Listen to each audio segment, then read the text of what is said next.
Hey, what's up, homies? So today I got something freaking awesome for you guys. So yesterday was one of the biggest moments in my entire life. Yesterday, I received my black belt. So this was an absolute huge honor. I was totally shocked. They had a big surprise ceremony at the gym. Two of my other training partners, they got their black belts as well. Victor Rodriguez and Jaime Eliano. They both got their black belts. So friggin' awesome. So proud of those guys. And yeah, I can't believe this. It was a total shock. I haven't ranked up in like 5 years because the last like 5 years I've just been coaching. I haven't really been training myself. My focus has been other places. So, you know, like I came to the gym and there was a ton of people there and stuff. I'm like, what is going on here? And I'm like, and then they told us to all line up and I'm like, oh, we must be ranking up somebody, you know? And my mom was there. Like, my mom's a photographer, so like every time there's like a thing like that, they always hire my mom. But, you know, it was really unexpected. Like, I didn't expect to have my mom there, and then my dad was there, and my brother and sisters, and I'm like, what's going on here? And then they called me up, and I was like, what? And then, you know, I didn't have a video of it because it was just so, like, I didn't think to, but on my Facebook, Karen Shively, one of my good friends, she put a live stream up of it, like a Facebook Live thing, so you can watch the ceremony if you want on my Facebook. But at the gym, we don't wear gis, so this was the first time I ever received a belt like this, and they tied the belt on me. Because we don't train the gis, our belts usually come on a diploma like this. And on the diploma I got my head coach, the sensei, Oscar Oliveras, his signature right there. And then these are his senseis. They've passed away a couple years ago, so now they're just like a photocopy of their signatures. On my old, like my yellow belt diploma, it's actually like real written in there, but they've passed away over the years. This took me almost 10 years, I think, to get this. I've been training since I was like, I don't even know, to 23, I'm almost 32, so yeah, like 9 years about. And yeah, this is just a dream come true. So here is just a quick close-up on my diploma. Hopefully it's not glaring too bad. But it's cool, it's got all the, like, the kanjis right there. It says like Sogo Kachitori, which is Japanese for basically how you'd say mixed martial arts in Japanese. And the background that I have now, this is the Sogo Kachitori. That's how you say MMA, but basically what we study, we do judo, jiu-jitsu, and karate. Okay, and we also, you know, but the karate, we do like boxing elements and stuff too. We've had to adapt it over the years, but that's what the main background is in. It says jujutsu on here, and that is, jujutsu is like Japanese jiu-jitsu with judo as well. So, a lot of people don't know, but jiu-jitsu is not from Brazil, it's actually from Japan. And then Brazilian Jiu-Jitsu was like the way the Gracie family and stuff, they took the Jiu-Jitsu martial arts and they tailored it for competition.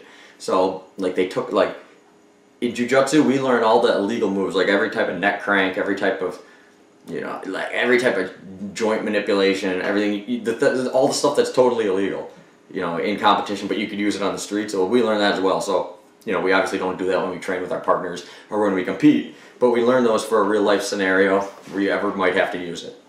You know, because that's what really martial art is all about. Being able to defend yourself, you know, without any weapons, being able to disarm somebody, you know, not hurt them any more than you have to just get the situation resolved. But yeah, so really cool. So a little bit of background, if you wanted to know a little bit, you know, about where our gym came from. So well, right now we train out of Crystal Lake, Illinois.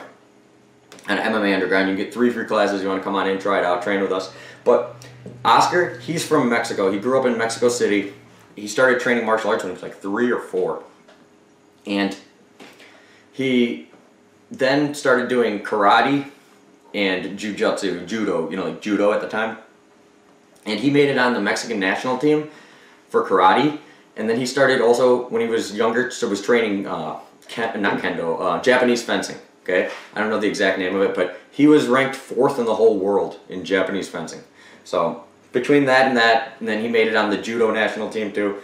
And then from there, when he was like 17, he decided he wanted to compete in more like, you know, all-out MMA tournaments. Back then, there was no gloves, no rounds. It just went till someone was knocked out or they submitted. You know, you were allowed to. I think the only rules were no eye gouging and no biting. You could punch them in the groin, you could stomp them on the head, you could kick them in the face when they're down. You basically do anything. You know, so Oscar's background is, you know, all that crazy stuff. So when he was training in Japan, then his sensei, that brought him to Japan was training under Masahiro Kimura. Now, if you don't know who Masahiro Kimura is, there was a big, like back then it was the Valley Tudo, and the first Valley Tudo, the Gracie family had Helio Gracie represent him against Masahiro Kimura.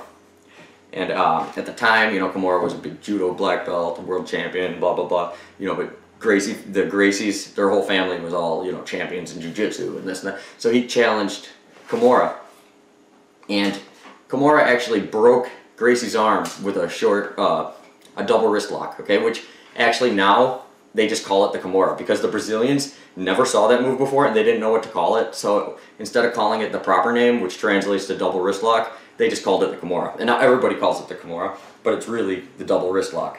But that's actually like the lineage of our gym, you know, so we always go against these Gracie gyms and stuff all the time, and it's just funny because it's like we've been doing that for 100 years, you know, so really cool. We got one of the oldest martial arts around. Like it's just not that common. You hear people, they say they train Japanese jiu-jitsu. You know, I just tell people jiu-jitsu because it's not really that big of a difference, and most people, you know, they just argue with you. They don't know what the difference is or anything anyways. But yeah, we compete in the same tournaments, you know, jiu-jitsu tournaments and everything as Brazilian jiu-jitsu people. We just don't do those illegal moves. But yeah, it also gives us a little bit different of a style and a different look than everybody else, and we can catch some people off guard sometimes. So all our fighters have been doing so good lately. I'm so proud of all of them. We got a couple fighting for King of the Cage. We have 5 people fighting for King of the Cage in April in Iowa. So that's going to be freaking awesome. I think it's April 21st. But yeah, I just can't say how much of an honor this is. So yeah, I'll just show you guys a little close-up of the diploma, and I'll put in some pictures. But then I'm just going to roll the outro, you know, go with it. But I hope you guys, you know, at least enjoyed watching this a little. I just kind of wanted to take some time and, you know, just share this with you because this is one of the biggest things that's ever happened in my life. Like, getting my personal training certificate, that meant nothing compared to this. Graduating high school, this means way more to me than any of that stuff. So, I mean, like, yeah, this is freaking awesome. I'm still in shock. So, well, I hope you guys enjoy some of the pictures I'll play now. And thank you guys for watching. But, yeah, the journey's just started. This is not the end. So, see you later.